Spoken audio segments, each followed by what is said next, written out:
বহুত দিনৰ মূৰত আৰু এটা ভিডিঅ' বনাবলৈ ওলাইছোঁ। যোৱা কেইদিনত ষ্টক মাৰ্কেটৰ বহুতখিনি ডাউন ট্ৰেণ্ড আহিছে। USA, ইজৰাইল আৰু ইৰাণৰ যিটো যুদ্ধ, এই যুদ্ধৰ কাৰণে ষ্টক মাৰ্কেটৰ বহুতখিনি লোকচান হৈছে, বহুত মানুহৰ হয়তো লোকচান হৈছে। এনেকুৱা হয়, অকল এনেকুৱা নহয় যে আমাৰ ছিংগল ইণ্ডিভিজুৱেল মানুহৰ লোকচান হৈছে, ইয়াত বহুত মানুহৰে লোকচান হৈছে, ডাঙৰ ডাঙৰ কোম্পানীবিলাকৰো লোকচান হৈছে। গতিকে ষ্টক মাৰ্কেটত এইখিনি ৰিস্ক থাকিবই। যেতিয়া তেনেকুৱা ধৰণৰ এস্কেলেশ্যন হয় বা গোটেই গ্ল'বেলি কিবা 2-3খন কাণ্ট্ৰিৰ মাজত কিবা তেনেকুৱা ধৰণৰ ৱাৰ লাইক চিটুৱেশ্যন হয় বা ডাঙৰ ক্ৰাইচিছ আহে, ক'ভিড লাইক কিবা ভাইৰাছ আহিলে বা তেনেকুৱা ধৰণৰ ডাঙৰ কিবা এটা মহামাৰীৰ নিচিনা বস্তু আহিলে, তেনেকুৱা ধৰণৰ কথা আহিলে আপোনালোকৰ কি কৰিব লাগে, গোটেই মাৰ্কেটৰ পৰা যিমানবোৰ ফাণ্ড আছে উইথড্ৰ কৰি দিব লাগে। ফাইনটো উইথড্ৰ কৰি নিজৰ লগত ৰাখিব লাগে।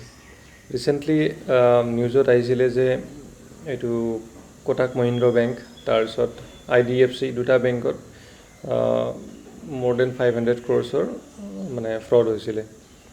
আৰু কোটাক মহিন্দ্ৰ বেংকততো আপোনাৰ FD জমা কৰিছিলে 150 crores, আৰু তাৰপিছত গম পালে যে গোটেই কাহিনীটো মানে গোটেই ইনভেষ্টমেণ্টটো এটা ফ্ৰড আছিলে। গতিকে বেংকতো তেনেকুৱা হয়, এনেকুৱা নহয় যে ষ্টক মাৰ্কেটতে হয়।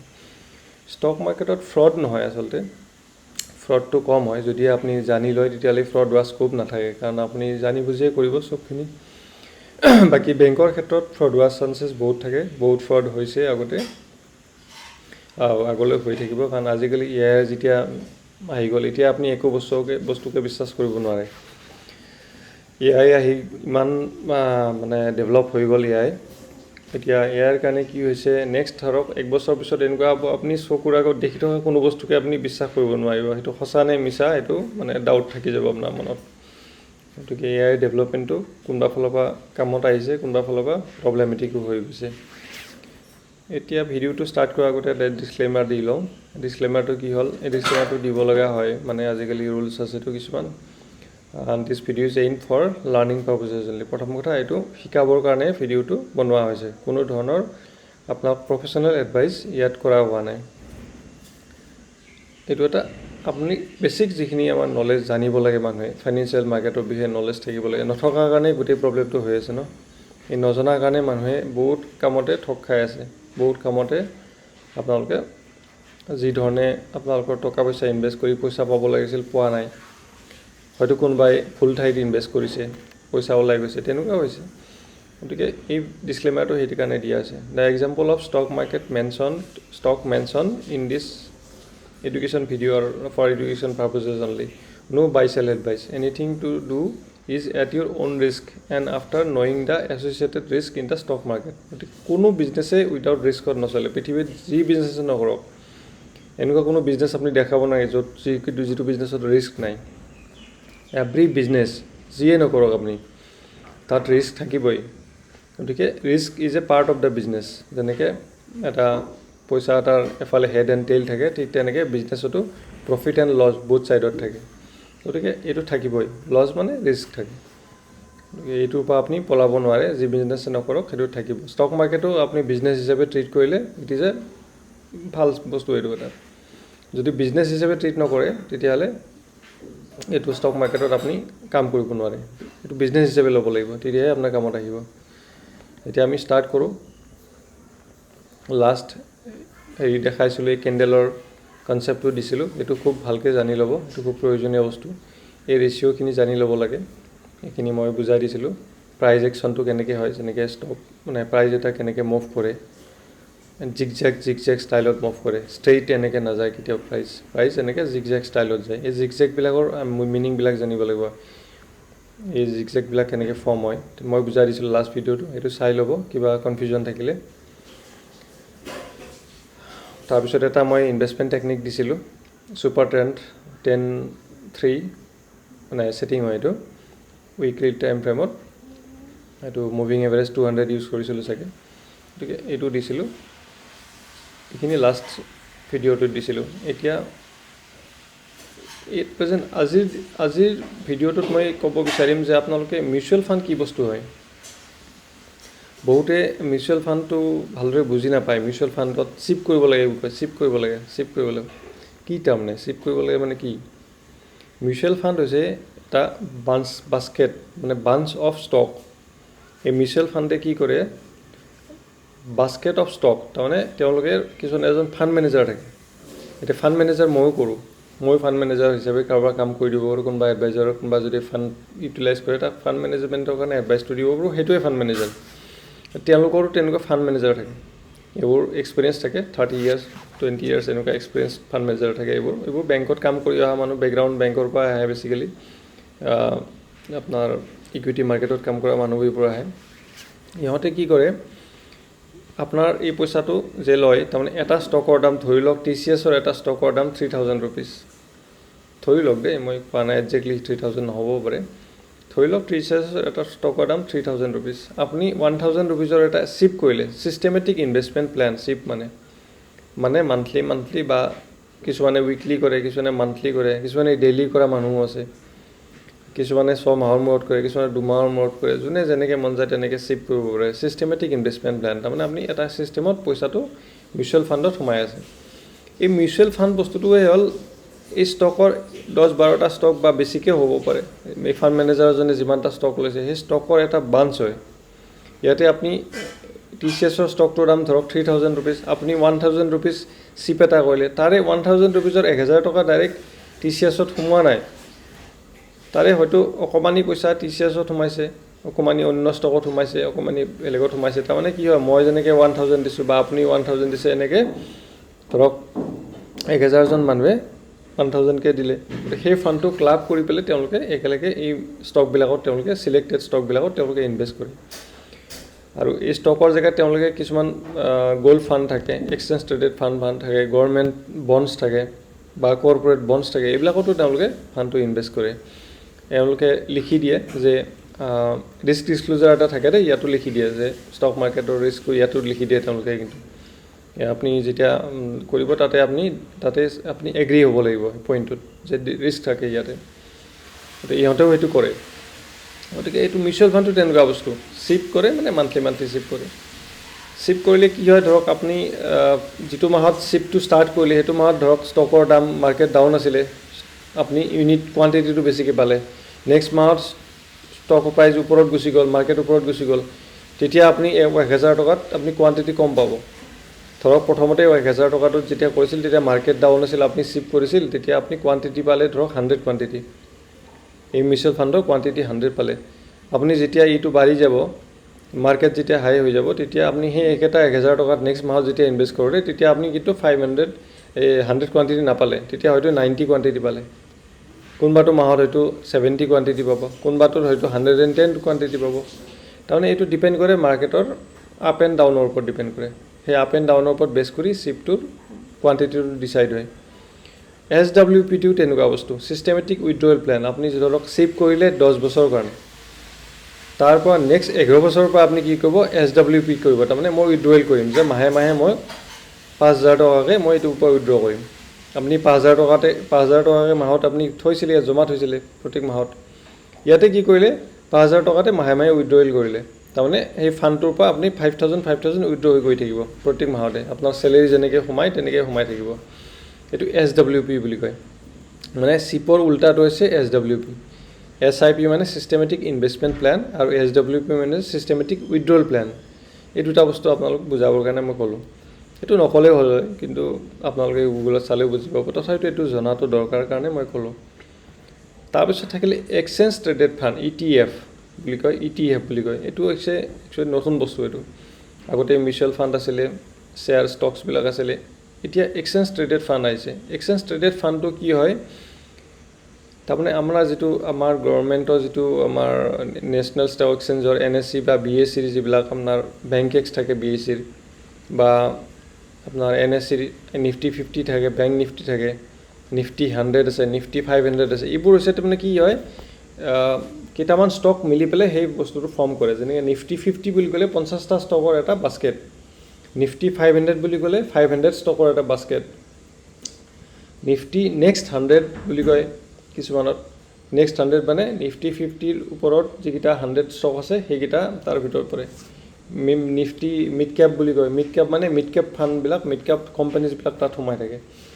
আৰু ইয়াতে এক্সচেঞ্জ ট্ৰেডেড ফাণ্ড কমোডিটিৰো থাকে, কমোডিটিৰ বাবে থাকে। কমোডিটি মানে গ'ল্ড আৰু চিলভাৰো থাকে, কপাৰো থাকে। গতিকে নেচাৰেল গেছ বা এইবিলাকৰো চাগে ওলাব, ক্ৰুড অইলৰো ওলাব পিছলৈ। গতিকে ঠিক তেনেকৈ ইয়াৰো এক্সচেঞ্জ ট্ৰেডেড ফাণ্ড চবৰে থাকে। আমেৰিকান মাৰ্কেটৰো এটা ETF থাকে, আমেৰিকান নাজডাক বুলি কয় এইটো, নাজডাক ETF, নাজডাকৰো এটা ETF থাকে। ঠিক তেনেকৈ এই ETFবিলাক থাকে। ETF বেলেগ বেলেগ বেছ কৰি বনায়, বেলেগ বেলেগ ফেক্টৰত বনায়। তাৰমানে এইটো কম্বিনেশ্যন অফ মানে ষ্টকছ বা কম্বিনেশ্যন অফ কমোডিটিজ। যেনেকৈ মিউচুৱেল ফাণ্ড তেনেকৈ ETF একেই বস্তু হয়। মিউচুৱেল ফাণ্ডত এটা ব্ৰকাৰ হাউচে কৰে, AMC বুলি কয়, এছেট মেনেজমেণ্ট কোম্পানীয়ে কৰে। এইটো এটা এক্সচেঞ্জ ট্ৰেডেড ফাণ্ডটো হৈছে ডাইৰেক্ট আপোনাৰ নেশ্যনেল ষ্টক এক্সচেঞ্জৰ ডাইৰেক্ট বস্তু হয় এইটো এক্সচেঞ্জ হাউচে বনায়। যেনেকৈ এইটো ধৰক প্ৰাইভেট মানে এছেট মেনেজমেণ্ট কোম্পানীবিলাক থাকে, সিহঁতে কৰে। আৰু এইটো ডাইৰেক্ট আপোনাৰ নেশ্যনেল ষ্টক এক্সচেঞ্জৰ হয়। গতিকে এইটো বহুত ছেফ বস্তু হয়। এইটো যেনেকৈ ছেফ, এইটো তেনেকৈ ছেফ। ইয়াতে নিজেও ইনভেষ্ট কৰিব পাৰে। ETFটোত আপুনি নিজেও ইনভেষ্ট কৰিব পাৰে। ইয়াৰ ৰিটাৰ্ণো বহুত ভাল আৰু খুব ছেফ এণ্ড ছিকিউৰ্ড হয়। এইটো বুজাই দিলোঁ ETF বস্তুটো কেনেকৈ কি হয়। ETFত আপুনি ধুনীয়াকৈ ইনভেষ্ট কৰিব পাৰে, মই দেখাই দিম লাহে লাহে। এতিয়া ভলিউম, আমি বস্তু এটাত ষ্টক এটা কিনোতে বা ETF এটা কিনোতে বা যিকোনো ধৰণৰ কমোডিটি এটাত ইনভেষ্ট কৰিব লাগিলে আমি কি চাওঁ? ভলিউমটো চাওঁ। তাত ভলিউম কিমান আছে। ভলিউম মানে কি? কিমান বায়াৰ চেলাৰ তাত সোমাই আছে। সেই ভলিউমটো বহুত ইম্পৰ্টেণ্ট বস্তু। ভলিউমটো চাই পেলাই আমি কৰোঁ জেনেৰেলি। যোনেই নকৰক এইটো ভলিউমটোৰ ওপৰত এটা চকু ৰাখিব লাগে সদায়। The colour of the volume bar has no value. এই ভলিউম বাৰৰ যিটো কালাৰ আছে তাৰ কোনো ভেলু নাথাকে। মই দেখাই দিছোঁ, ইয়াতে চাওক। ইয়াত এইটো কেণ্ডেলত আপুনি দেখিছেনে ভলিউমটো ৰেড আছে, এই ৰেড কালাৰ আছে, ভলিউমটো বহুত হাই। আপুনি দেখিছেনে এইটো ভলিউমটো বহুত হাই দেখাইছে। ইফালে কেণ্ডেলৰ কালাৰটো ৰেড আছে, ভলিউমটো ৰেড আছে। তাৰমানে ইয়াত বহুত ডাঙৰ ট্ৰেনজেকশ্যন বায়াৰ আৰু চেলাৰ মিলি পেলাই এই ট্ৰানজেকশ্যনটো হৈছে। সেইকাৰণে ইয়াত বহুত হাই ভলিউম দেখাইছে। হাই ভলিউম দেখিলে জানিব ইয়াত ষ্টকটোত কিবা এটা ডাঙৰ বুষ্ট হ'ব, মানে হয়তো ফ্লাকচুৱেশ্যন হ'ব কিবা এটা। এই ঠিক ইয়াৰ যিটো ফ্লাকচুৱেশ্যনটো আপুনি ইয়াত দেখা পালে, এইখিনি দেখিছেনে?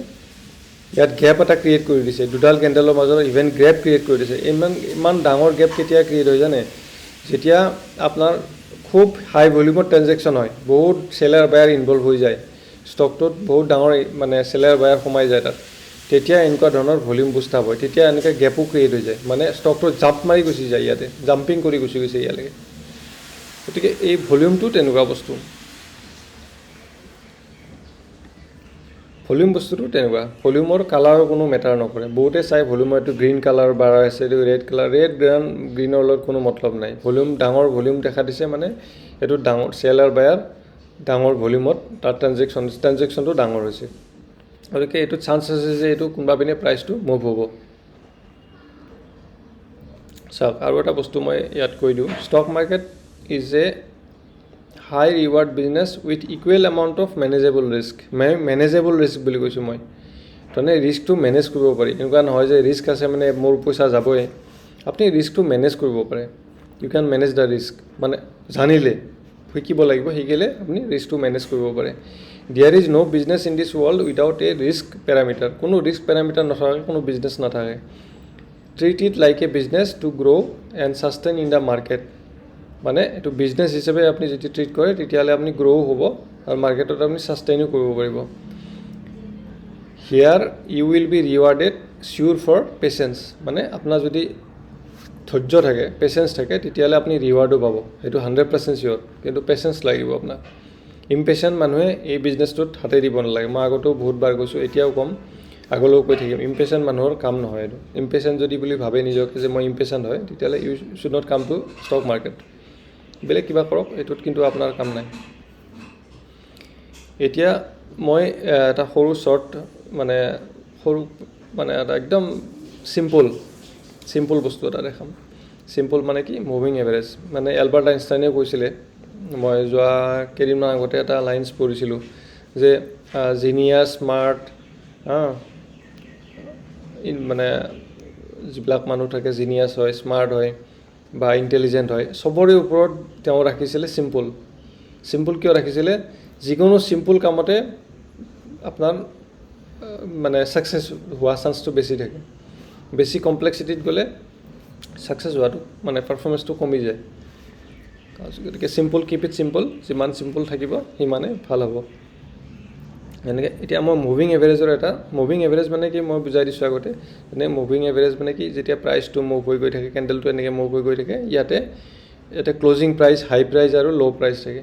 ক্লজিং, হাই আৰু ল'ৰ এটা এভাৰেজ প্ৰাইচ ক্ৰিয়েট কৰে এই যিটো মুভিং এভাৰেজ লাইন দ্বাৰাই। সেই ক্লজিং, হাই আৰু ল' আপুনি যোনটো চিলেক্ট কৰিছে তাৰ ওপৰত আপুনি ক্লজিঙৰ ওপৰত চিলেক্ট কৰিলে ক্লজিঙৰ দেখাব, হাইৰ ওপৰত চিলেক্ট কৰিলে হাই দেখাব, ল'ৰ ওপৰত চিলেক্ট কৰিলে ল' দেখাব। গতিকে সেই প্ৰাইজৰ ওপৰত যিটো এভাৰেজ প্ৰাইচটোৰ ওপৰত এটা লাইন ক্ৰিয়েট হৈ যায়, সেইটোকে মুভিং এভাৰেজ বুলি কয়। আমি কি কৰিম, ইউজ কৰিম শ্বৰ্ট EMA, মানে এক্সপনেনচিয়েল মুভিং এভাৰেজ ইউজ কৰিম আমি 20 ডেইজৰ, মানে আমি ইণ্ট্ৰাডে মানে ডেইলি চাৰ্টত আমি এইটো মই যিটো দেখাব বিচাৰিছোঁ ডেইলি চাৰ্টত, খুব ছেফ বস্তু। ডেইলি চাৰ্টত হ'ব 20 days moving average, exponential moving average use কৰিম আমি শ্বৰ্ট মানে বাইঙৰ কাৰণে, ইনভেষ্টমেণ্টৰ কাৰণে। আৰু যিটো 200 ডেইজ মুভিং এভাৰেজ, সেইটো mother of the moving average বুলি কয়। 200 ডেইজ মুভিং এভাৰেজ আমি ইউজ কৰিম। এই দুটাৰ মাজৰ যিটো কম্বিনেশ্যন, সেই কম্বিনেশ্যনত আমি বাই আৰু চেল কৰিব দেখাম কেনেকৈ কৰিব লাগে। মই ফৰ এক্সাম্পল ইয়াতে এটা হিন কপাৰ বুলি লৈছোঁ, এইটো নামটো আপুনি ধৰিবই লাগিব, কোনোবা এটা নামটো ল'বই লাগিব। মই নাম এটা ৰাখিছোঁ, ইয়াত আপুনি নভাবিব যে মই এইটো কিনিবলৈ দিছোঁ, মই জাষ্ট আপোনালোকক দেখাবৰ কাৰণে এইটো চিলেক্ট কৰিছোঁ। তেনেকৈ হয়তো বেলেগো চিলেক্ট কৰি দেখাম, গতিকে এইটো বাই এণ্ড চেল এডভাইচ বুলি নধৰিব। ইয়াতে চাওক, ইয়াতে কি ঘটিছিলে, এই যে গ্ৰীণ লাইনটো হৈছে আপোনাৰ 20 মুভিং এভাৰেজ আৰু ৰেড লাইনটো হৈছে 200 মুভিং এভাৰেজ। মানে কালাৰ দুটা বেলেগ বেলেগকৈ দিছোঁ সুবিধা জানিবলৈ, সুবিধাৰ কাৰণে। এই 20 মুভিং এভাৰেজটো যেতিয়া তলৰ ফালৰ পৰা এই 200 মুভিং এভাৰেজক ইয়াতে ক্ৰছ কৰিছে, ইয়াতে ক্ৰছ চিন এটা আহিছে, আপুনি ভালকৈ মন কৰক, ইয়াতে ক্ৰছ চিন এটা দেখা পাব এইখিনি জেগাত, এইটো সৰুকৈ ক্ৰছ চিন এটা আছে, মানে এইখিনি জেগাত ক্ৰছ হৈছে।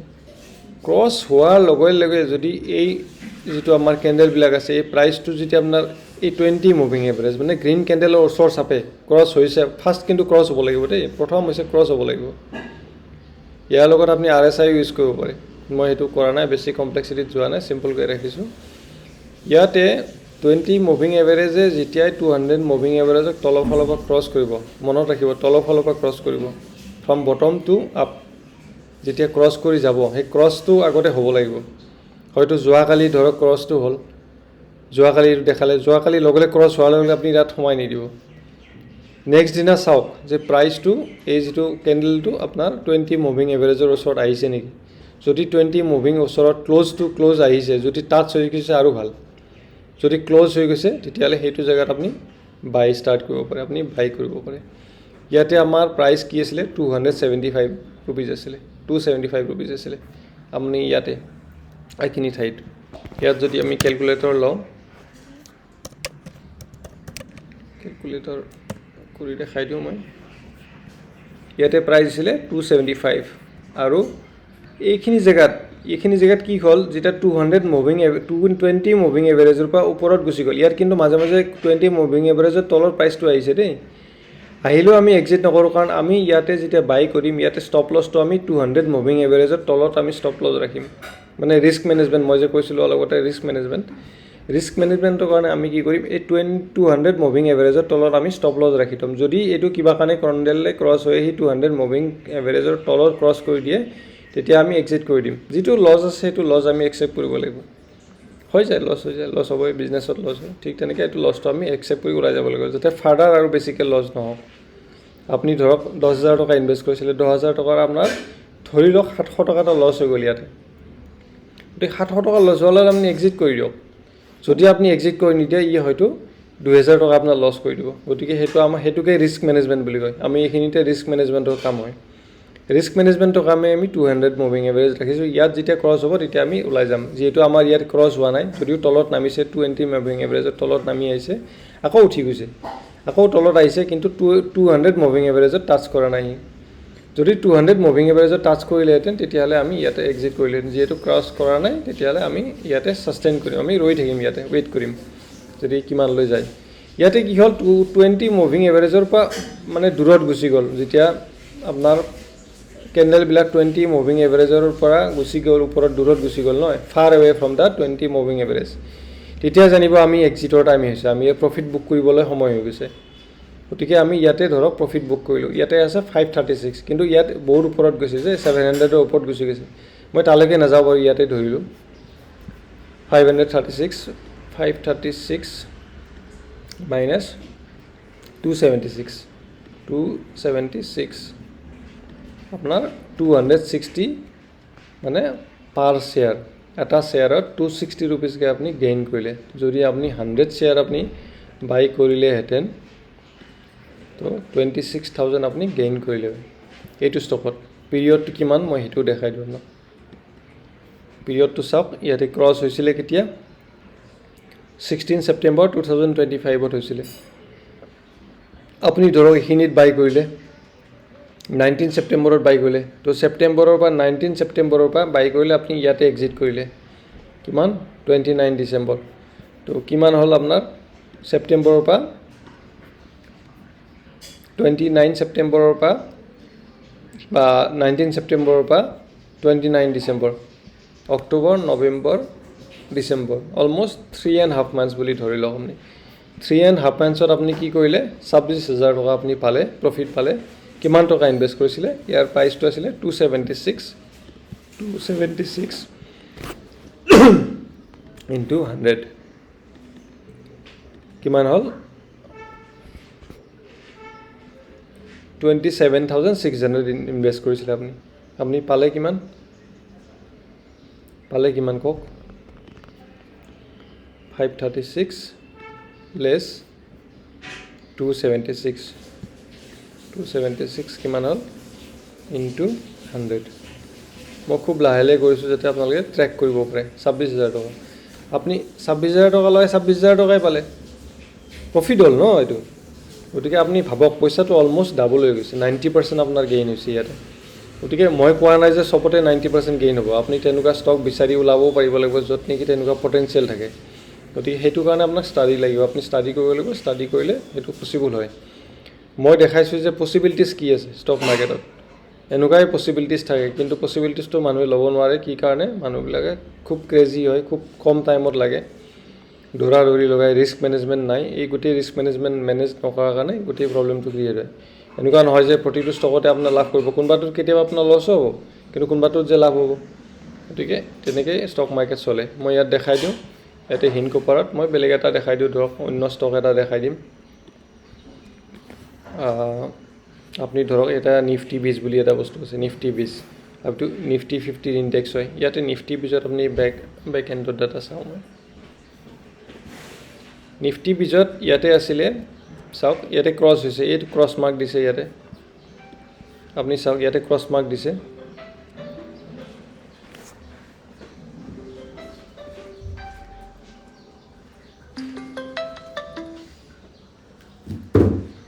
ইয়াতে ক্ৰছ মাৰ্ক দিছে নিফটি 20ত। নিফটি 20 মানে কি জানে, এইটো নিফটি 50ৰে এটা ETF হয়, এক্সচেঞ্জ ট্ৰেডেড ফাণ্ড হয়। ইয়াতে ই কমপ্লিটলি নিফটি 50ক ফ'ল' কৰে। গতিকে আপুনি নিফটি 50টো আপুনি ডাইৰেক্ট ইনভেষ্ট কৰিব নোৱাৰে, 50টা ষ্টকত একেলগে কেনেকৈ ইনভেষ্ট কৰিব, পচিবল নহয়। এই 50টা ষ্টকৰ কম্বিনেশ্যন হৈছে নিফটি 20, ইয়াতে আপুনি ইনভেষ্ট কৰিব পাৰে। খুব ভাল বস্তু, খুব ছেফ এণ্ড ছিকিউৰ্ড হয়। ৰাতি ডুবি যোৱা এইটো সুবিধা, কোনো স্কোপ নাথাকে ইয়াতে। সেইকাৰণেতো নিফটি 50 ডুবিব লাগিলে গোটেই ইণ্ডিয়া চেছ হৈ যাব, আপুনিও নাথাকিম, ময়ো নাথাকিম, একোৱেই নাথাকিব, পূৰা ফিনিছ হৈ যাব। গতিকে এইটো এটা ইম্পচিবল বুলিয়ে ধৰক। সেইটো হোৱা মানে গোটেই চেছ, ফিনিছ, আৰু একো নাথাকে। আপুনি না ঘৰত থাকিব পাৰিব, না মানুহ জিন্দা থাকিব পাৰিব, চবেই খতম হৈ যাব। গতিকে সেইটো সম্ভৱ কথা, যেনেকৈ ইৰাণত হ'ব ধৰিছে, হোৱা নাই চাগে এতিয়াও, ঠিক তেনেকুৱা বস্তু। আৰু হিমালয় নাযাওঁ, ইয়াতে ক্ৰছ হৈছে, ক্ৰছ হোৱাৰ পিছত ইয়াতে ইণ্ডিকেশ্যন আপোনাক দিলে যাতে ই ওপৰত যাব, ইণ্ডিকেশ্যন দি দিলে। তেতিয়া কি হ'ল, মই কি কৈছিলোঁ, ই যেতিয়া ঘূৰি পিনি আকৌ আপোনাৰ 220 মুভিং এভাৰেজত টাচ কৰিব বা তাৰ ওচৰত আহিব, তেতিয়া আমি বাই পজিশ্যন বনাম। ইয়াতে 20 মুভিং এভাৰেজত টাচ কৰিলে, এইটো টাচ কৰিছে, টাচ কৰি পেলাই চাওক আপুনি কেণ্ডেলটো ভালকৈ মন কৰক। ইয়াত জুম কৰিব পৰা নাই মই, জুম কৰিলে মই কৰিব পাৰিলে দেখাই দিলোঁ। ইয়াতে কি হৈছে, কেণ্ডেলটো তলৰ ফালে মস্ত ষ্টিক এডাল আছে, তাৰমানে কি বায়াৰে পুছ কৰি দিছে, তললৈ নামি আহিছিল কিন্তু বায়াৰে ইয়াক পুছ কৰি দিছে। ইয়াতে আপোনাৰ তলত ভলিউমো আছে। এতিয়া যিয়ে নহওক 20 মুভিং এভাৰেজত সি এটা ছাপৰ্ট লৈছে। ছাপৰ্ট লোৱাৰ লগে লগে আমি কি কৰিলোঁ, ইয়াতে যেতিয়া আমি বাই কৰোঁ, ইয়াতে আমাৰ প্ৰাইচ কিমান আছিলে, প্ৰাইচ চাওক 268 ৰুপিজ আছিলে। 268ত আমি বাই কৰিলোঁ, আৰু ধৰক ইয়াত গৈ এইখিনি জেগাত কি হ'ল, ইয়াতে নধৰিলোঁ ধৰক ইয়াতে এইটো জেগাত গুচি গ'ল তাৰমানে কি হয় ইয়াতে আপোনাৰ 200 মুভিং এভাৰেজত তলত ক্ৰছ কৰা নাই সেইকাৰণে আমি ইয়াতে এক্সিট নকৰোঁ ষ্টপ লছ হোৱা নাই ইয়াতে চাওক আমি ইয়াতে যদি বাই কৰোঁ বাই কৰা লাইনটোত আমাৰ চাওক মই আকৌ দেখাই দিছোঁ ইয়াত যদি হৰাইজণ্টেল লাইন এটা থাকি দিওঁ আমি এইখিনিত বাই কৰিছিলোঁতো তো এইখিনিত বাই কৰিলে চাওক এই লাইনটো আমাৰ টাচ কৰা নাই এই লাইনটো চাওক ইয়াৰ লাইনত 268 ৰুপিজৰ এইটো লাইন ইয়াতে আমি বাই কৰিছিলোঁ ইয়াতে টাচ কৰা নাই কিন্তু সেইকাৰণে আমাৰ ষ্টপ লছো ট্ৰিগাৰ হোৱা নাই আমি কিনা দামৰ অকণমান তলতে আমি এৰি দিম গতিকে ইয়াত আমি লছ কৰিব লাগিলে ইয়াত তলত আহিব লাগিব ন ইয়াত তলততো অহা নাই এইডাল টাচো কৰা নাই গতিকে আমি এক্সিট কৰাৰ প্ৰশ্নই নাহে গতিকে ইয়াৰ পৰা কি হ'ল যেতিয়া 20 মুভিং এভাৰেজৰ পৰা প্ৰাইচটো ওলাই গুচি গ'ল এইটো চাওক ইয়ালৈ গুচি গ'ল যেতিয়া দেখিব যে 20 মুভিং এভাৰেজৰ ওপৰত মানে বহুত মানে গেপ বনাই গুচি গৈছে প্ৰাইচটো তেতিয়া আপুনি এক্সিট কৰি দিয়ক ধৰক ইয়াতে যদি এক্সিট কৰে এইখিনি জেগাত যদি এইটো কেণ্ডেলত এক্সিট কৰে নালাগে এইটোতে এক্সিট কৰিলেও আপোনাৰ কিমান আহিব মই দেখাই দিছোঁ চাওক এইখিনি জেগাত এক্সিট কৰে 287 আপুনি 268 আছিলে ইয়াতে 287ত আপুনি এক্সিট কৰিলে আৰু এনেকুৱাও কৰিব পাৰে যিহেতু আমাৰ ইয়াতে ষ্টপ লছ ট্ৰিগাৰ হোৱা নাই আপুনি কণ্টিনিউ কৰি থাকক না ধৰি থাকক ইয়াতে কিমানলৈ যাব পাৰে গৈ থাকক দেখিছেনে কিমানলৈ যাব পাৰে এতিয়ালৈকে কিন্তু ক্ৰছ কৰা নাছিলে ইয়াতে ক্ৰছ কৰিলে সেইকাৰণে মই কৈছোঁ যেতিয়া আপোনাৰ ছাফিচিয়েণ্ট প্ৰফিট এটা আহিছে ইয়াতে মই এইখিনি দেখাইছিলোঁ নেকি 286 286ত নাযাই পেলাই বোলে নহয় এইখিনিত ক্ৰছ কৰিম 299 300 লৈ গৈছে চাওক 300 পাছ কৰিছে 300 মানে আপুনি 268ৰ পৰা 300 গতিকে ইমান টকাত আপুনি বুক কৰিব পাৰে ধুনীয়াকৈ প্ৰফিট বুক কৰিব পাৰে আৰু বেলেগ এটাও দেখাই দিওঁ মই অন্য ষ্টক এটাও দেখাই দিওঁ ৰিলায়েন্স হৈ চাম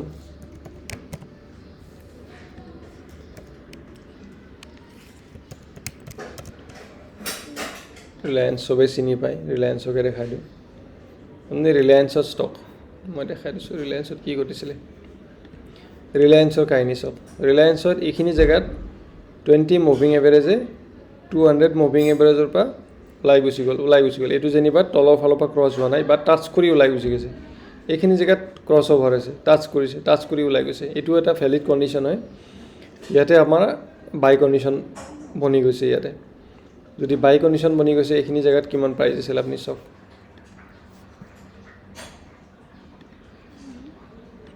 ইয়াতে প্ৰাইচ আছিলে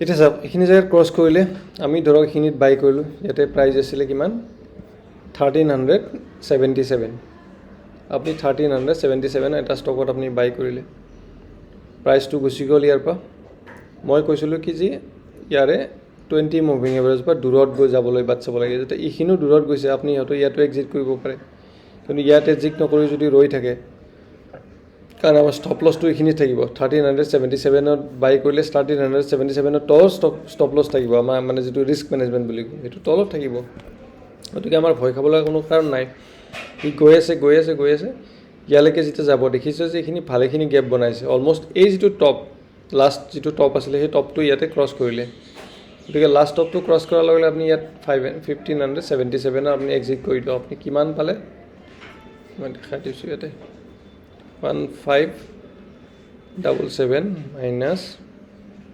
1377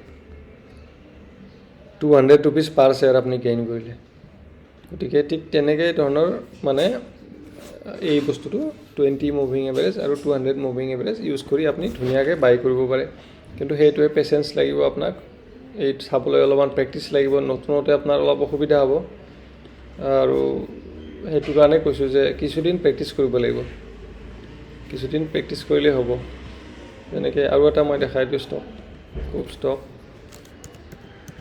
গোকুল এগ্ৰোত চাওক কি হৈছে গোকুল এগ্ৰো ইয়াতে ক্ৰছ কৰিছিলে চাওক গোকুল এগ্ৰো ক্ৰছ কৰিছিলে এইখিনি জেগাত এই ইয়াতে প্লাছ চাইনটো আছে যেতিয়া ই নামি আহি 20 মুভিং এভাৰেজত টাচ কৰিলে আমি ইয়াত বাই হ'ব ইয়াত বাই হ'লে কিমান দামত বাই হ'ল এইটো মই দেখাই দিছোঁ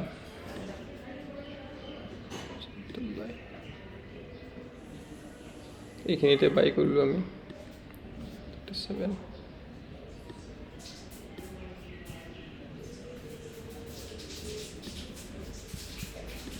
আপনি চাওক ইয়াতে গুগল এগ্ৰো ইয়াতে বাই হৈছে 20 ইয়াত ক্ৰছ দিছে এইখিনি জেগাত 20 মুভিং এভাৰেজে 200 মুভিং এভাৰেজক ক্ৰছ কৰিছে ইয়াত প্লাছ চাইনটো আহিছে সিগনেল দিছে যে ইয়াত বাই কৰিব লাগে কিন্তু আমাৰ কণ্ডিশ্যনটো কি আছিল ই ঘূৰি আহি 20 মুভিং এভাৰেজৰ ওচৰত আহিব লাগিব তেতিয়া আমি বাই কৰিম ইয়াত আহিলে ইয়াত আমি বাই পজিশ্যন বনালোঁ 137 ৰুপিজত আমি বাই কৰিলোঁ প্ৰাইচটো গৈ আছে ইয়াতে দেখিছে যে আপুনি ডাউন হৈ আহিছে কিন্তু আমি বাইং লেভেলত আমাৰ এতিয়ালৈকে অহা নাই আমি যিমানত কিনিছিলোঁ তিমানলৈ অহা নাই গতিকে আমি ইয়াত ভয় খোৱাৰ কোনো কাৰণ নাই ইয়াৰ পৰা 137ৰ পৰা 10 পইণ্ট তলত ধৰক 125 বা 126ত যদি নামি আহে তেতিয়া আপুনি এক্সিট কৰিব পাৰে 10 টকা লছ হ'লে হ'ল কেতিয়াবা হৈ যায় তেনেকুৱা নহয় বুলি মই নকওঁ কিন্তু এটা বস্তু চাব যেতিয়া এই 200 মুভিং এভাৰেজটো চাব আগৰ ফালৰ পৰা চাব যাতে অকণমান এলিভেশ্যনটো অলপ হাই থাকে মানে এলিভেশ্যনটো এনেকুৱা এলিভেশ্যনত থাকিব লাগে সামান্য এলিভেটেড হৈ থাকিব লাগে যদি একদম ডাউনৱাৰ্ড ট্ৰেণ্ডত থাকে এনেকৈ ডাউন ট্ৰেণ্ডত আছে তেতিয়া ক্ৰছ কৰিছে তেতিয়া আপুনি বাই নকৰিব ইয়াত অকণমান এলিভেট থাকিব দিব এইটো 200 মুভিং এভাৰেজ যিটো মাডাৰ্ণ মুভিং এভাৰেজ এইটো অকণমান এলিভেট থাকিব দিব ওপৰৰ পিনে অলপ শ্লপিং থাকিব দিব এটা শ্লপিঙত থাকিলে এইটো কণ্ডিশ্যনটো বঢ়িয়া কাম কৰে আৰু যদি শ্লপিংটো ডাউনৱাৰ্ডত থাকে তেতিয়া আপুনি এইটো কণ্ডিশ্যনটো এপ্লাই নকৰিব তেতিয়া ইমান ভাল কাম নিদিয়ে কেতিয়াবা দিয়ে কেতিয়াবা নিদিয়ে গতিকে ইয়াতে 137ত বাই কৰিলোঁ 220 মুভিং এভাৰেজৰ তলত আহিছে যদিও 200 মুভিং এভাৰেজ টাচ কৰা নাই গতিকে আমি ভয় নাই আমি হোল্ড কৰি আছোঁ ইয়াতে গৈ আমি যিহেতু এইটো 20 মুভিং এভাৰেজৰ বহুত মানে দূৰত গুচি গৈছে এইটো চাওক বহুত দূৰত গুচি গৈছে গতিকে 137 208 অলমষ্ট 70 ৰুপিজৰ গেইন হৈছে ইয়াতে তো 70 ৰুপিজ গেইন হৈছে আৰু আপোনাক কি লাগে ফাৰ্ষ্ট আপুনি এক্সিট কৰি দিয়ক ইমান বেছি ক্ৰেজি হ'ব নালাগে বা ইমান বেছি লোভো কৰিব নালাগে আপুনি এটা ষ্টকৰ লগত লাগি থাকিবও ইমান প্ৰয়োজন নাই এইটো ষ্টকত দেখিলে যে ইমানখিনি বেনিফিট আহিছে হৈ গ'ল আপুনি এক্সিট কৰি ওলাই যাওক আপুনি প্ৰফিটত ওলাই আহিলে ভাল এটা প্ৰফিট কৰিলে তাৰপিছত আকৌ নেক্সট এটা ষ্টক চাওক কিছুমানে বহুত ফাণ্ড চাওক পইচাটো মেনেজমেণ্টটো কেনেকুৱা আপুনি 5 লাখ টকা আনি এটা ষ্টকত ডাইৰেক্ট লগাই নিদিব 5 লাখ টকাটো ধৰক 1 লাখকৈ 5টা ভাগ কৰক ঘূৰি পিনে 1 লাখ টকা এটা কৰক 1 লাখ টকা অন্য এটা কৰক হয়তো একেদিনা সিদিনাখনে যিদিনাখন চাইছে ধৰক আজিৰ দিনত আপুনি 5 লাখ টকা আছে আপুনি 5 লাখ টকা 5টা ভাগ কৰি লগাম বুলি ৰৈ আছে কিন্তু সেইদিনাখনৰ ডেটত হয়তো এনেকুৱা কণ্ডিশ্যন ফৰ্ম কৰা নাই হয়তো কোনো ষ্টকত বিচাৰিব লাগিব দেই এইবোৰ এনেকুৱা নহয় যে পটককৈ পাই যাব আপুনি এটা ষ্টক বিচাৰিলে সেইটোতে পাই গ'ল সেনেকুৱা নহয় আপুনি বিচাৰিব লাগিব এইটো মানে ষ্টকবিলাক চব এটা এটাকৈ চাব লাগিব বিচাৰিব লাগিব নহ'লে স্ক্ৰিনাৰ ইউজ কৰিব লাগিব মই দেখাইছোঁ কেনেকৈ স্ক্ৰিনাৰ ইউজ কৰি এইটো ফাইন কৰিব পাৰি কোনটো ষ্টকত এই কণ্ডিশ্যনটো মিট আপ হৈছে সেইটো ওলাব লাগিব ওলাই লৈ আপুনি তাতে যোনটো সবচে বেষ্ট ইলেভেশ্যন আছে এইটোত ধৰক ডাউন মানে এই 20 চাওক ইয়াত মই দেখাই দিছোঁ ইয়াতে চাওক ইয়াতে দেখাই দিছোঁ চাওক এইটো ইলেভেশ্যনটো দেখিছে নে 200 মুভিং এভাৰেজটো ধুনীয়াকৈ ইলেভেট হৈ আছে আপুনি 20টো নাচাব 200টো চাব 200টো ইলেভেট হৈ আছে এই ইলেভেট হৈ এইখিনি জেগাত ৰৈছিলে এই জেগাটোত কনচলিডেশ্যন বুলি কয় এইটো ইয়াত ৰৈছিলে ৰৈ পেলাই আকৌ ইলেভেশ্যন ল'ব গতিকে ইয়াতে আমি এণ্ট্ৰি কৰিলোঁ কাৰণ অলৰেডি ইলেভেটেড হৈ আছে এইটো যদি ডাউন ট্ৰেণ্ডত থাকিলে যেনেকৈ এতিয়া মই চাওক এতিয়া কাৰেণ্টলি দেখাই দিছোঁ এতিয়া চাগে এই ডাউন ট্ৰেণ্ডত যোৱা নাই এতিয়ালৈ যে এইটো ষ্টক এতিয়াও ডাউন ট্ৰেণ্ডত যোৱা নাই ঠিক তেনেকৈ আৰু এটা মই ষ্টক দেখাই দিওঁ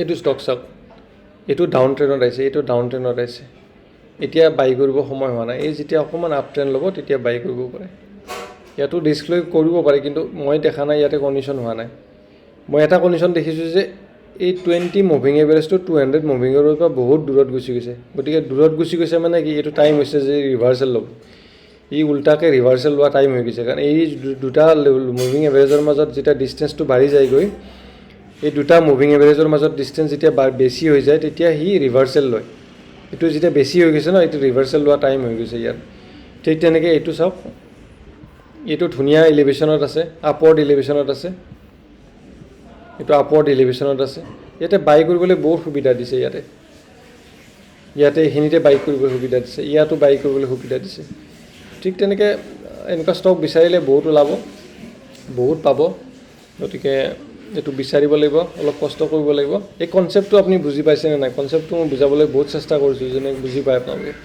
এই কনচেপ্টটো বুজি পালে আপুনি বহুত কাম কৰিব পাৰিব। এইটো নহয়, আপুনি গ'ল্ডতো লগাব পাৰিব। আপুনি চাওক, গ'ল্ড, মই গ'ল্ড বা চিলভাৰৰ নাম, চিলভাৰ বিজয় দেখাই দিওঁ।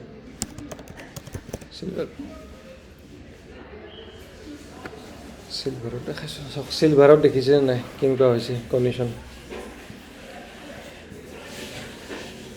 চিলভাৰত চাওক কি হৈছে।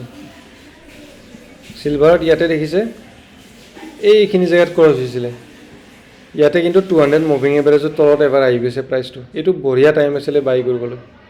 200ৰ তলত আহি গৈছে, তলত আহি যেতিয়া ৰিভাৰ্চ লৈছে ইয়াতে বাই কৰিলে অলমষ্ট 100 ৰুপিজ আছিলে প্ৰাইচ, 100 বা 120 ৰুপিজ আছিলে। ইয়াৰ পৰা গৈ 350লৈকে গুচি গৈছিলে প্ৰাইচ। এই 20 মুভিং এভাৰেজৰ পৰা দূৰত গুচি গৈছে প্ৰাইচটো, বা ইয়াতো এক্সিট কৰিব পাৰি, এইটো দূৰত গুচি গৈছিলে, কিন্তু প্ৰফিট বুকিং কৰিব পাৰে, পাৰ্চেল কৰিব পাৰে। আপুনি 1 লাখ টকা ইয়াত লগাইছিলে, 50,000 আপুনি ইয়াতে উইথড্ৰ কৰি দিয়ক, বাকী 50,000 আপুনি ৰিস্ক লওক, বাকী 50,000টো ইয়াতে এক্সিট কৰি দিয়ক। এনেকুৱা ষ্ট্ৰেটেজিত আপুনি বাই আৰু চেল কৰিব লাগিব। ষ্টক মাৰ্কেট বহুত ইণ্টাৰেষ্টিং বিজনেছ। যদি আপুনি কৰিব খোজে, শিকিব খোজে, ভালদৰে শিকে, তেতিয়াহ'লে ইয়াতে বহুত অপৰচুনিটি আছে। কিন্তু অকণমান সময় দিব লাগিব আপোনাক। এই মোবাইলত ৰিল চিল চাই এইবিলাক সময় নষ্ট কৰাতকৈ, ফেচবুকত পলিটিকেল ভিডিঅ' চাই থকাতকৈ এইবিলাক কৰিলে অলপ আপোনাৰ নিজৰ কামত আহিব। কাৰণ এইবোৰতো চলিয়ে থাকিব। 5 বছৰ মূৰে মূৰে ইলেকশ্যন আহিব, পঞ্চায়ত ইলেকশ্যন আহিব, আৰু কিবা হ'ব, যুদ্ধ লাগিয়ে থাকিব। এতিয়া ইয়াৰ যুদ্ধ ইৰাণ আৰু ইৰাণ লাগিছে, কেইদিনমান পিছত টাইৱান চাইনা লাগিব, আৰু কাৰোবাৰ লাগিব, ৰাছিয়া ইউক্ৰেইনৰ হৈ গ'ল। ঠিক তেনেকৈ এইবিলাক চলি থাকিব। দিছ এ পাৰ্ট অফ দ্য লাইফ। এইবিলাক আমাৰ গ্ল'বেল জিঅ' পলিটিক্সত এইবিলাক কাহিনী চলি থাকিব। এইখন দেশে সেইখন দেশক কণ্ট্ৰল কৰা বা ৰিচোৰ্চবিলাক নাপালে প্ৰব্লেম ক্ৰিয়েট কৰা, এইবোৰ চলি থাকিব। আৰু আমাৰ ৰিচোৰ্চটো আমি মেইনটেইন কৰিব লাগিব। আমাৰ যিখিনি ৰিচোৰ্চ আছে, আমাৰ নলেজখিনি, সেইখিনি আমাৰ ৰিচোৰ্চ হয়, বা আমাৰ সৰু সুৰা অকণমান আমাৰ হাতত পইচা আছে, সেইখিনি আমাৰ ৰিচোৰ্চ হয়। গতিকে সেই ৰিচোৰ্চটো ভালদৰে ইউটিলাইজ কৰিব লাগিব। গতিকে এইটো শিকিলে মোৰ হিচাপত ভাল হ'ব। আৰু ভিডিঅ' আৰু বনাম, কাৰণ বহুত দীঘলীয়া হয়, আপলোড কৰিবলৈ অলপ প্ৰব্লেম হয়। মই ইমান টেকনিকেলি, তাৰমানে মই ইউটিউবৰ ওপৰত ফ'কাছ কৰা নাই, বা ইউটিউবত মই কোনো ধৰণৰ এডৰ কাৰণে এপ্লাই কৰা নাই, বা মই ধৰণৰ চাৰ্কুলেটো তেনেকুৱাকৈ কৰা নাই। কোনোবাই মন গ'লে, অসমীয়াত মই বনাইছোঁ কিয়, অসমীয়াত এনেকুৱা ভিডিঅ' নাই, কোনো বনোৱা নাই। হয়তো বনাব পাৰে, মই কোৱা নাই যে বনাব নোৱাৰে, বনাব পাৰে, বনাবলৈ ইচ্ছা কৰা নাই হয়তো, বা মনতো পেলোৱা নাই, বা কোনেও কোৱাও নাই। মই বহুতখিনি খুচৰি চাই দেখিলোঁ যে অসমীয়াত এনেকুৱা ধৰণৰ বুজাই দিয়া ভিডিঅ' নাই। মই সেইটো কাৰণেই বনাইছোঁ আপোনালোকৰ বাবে। অসমীয়া মানুহখিনি শিকক, অকণমান ফাইনেন্সিয়েল লিটাৰেচি আহক। অসমৰ মানুহে ফাইনেন্সিয়েল লিটাৰেচিটো জনাটো দৰকাৰ। গতিকে ফাইনেন্সিয়েল লিটাৰেচিটো কাৰো মানে কি বুলি কয়, সম্পত্তি, মানে ঘৰুৱা সম্পত্তি নহয় কাৰো। ফাইনেন্সিয়েল লিটাৰেচি, এই ফাইনেন্সিয়েল নলেজখিনি জনাটো কাৰো ঘৰুৱা, কোনো জাতিৰ ঘৰুৱা সম্পত্তি নহয় যে ময়ে জানিব লাগে, বেলেগে জানিব নালাগে। চবেই জানিব লাগে, প্ৰতিটো জাতিয়ে, প্ৰতিটো মানুহে এই বস্তুটো জানিব লাগে। জানিলে তেওঁলোকৰ নিজৰ কাৰণে ভাল, সমাজখনৰ কাৰণে ভাল, আপোনালোকৰ ফাইনেন্সিয়েল ডেভেলপমেণ্ট হ'ব, আপোনালোকৰ ফ্ৰডবিলাক কমিব, বদমাচিবিলাক কমিব।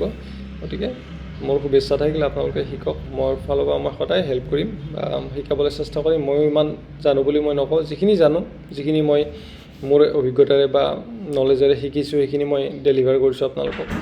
মোৰ শিকিবলৈ আৰু আছে, মই কণ্টিনিউৱাছলি এতিয়াও মই লাৰ্ণ কৰি আছোঁ, নতুন নতুন বস্তু শিকি আছোঁ। পিছলৈ আপোনালোককো দিম এইবোৰ পাছ কৰি। ঠিক আছে, থেংক ইউ। আজিৰ কাৰণে ষ্টপ কৰিলোঁ ভিডিঅ'টো, আৰু ফিউচাৰ বনাম, এইখিনি চাব আপোনালোকে।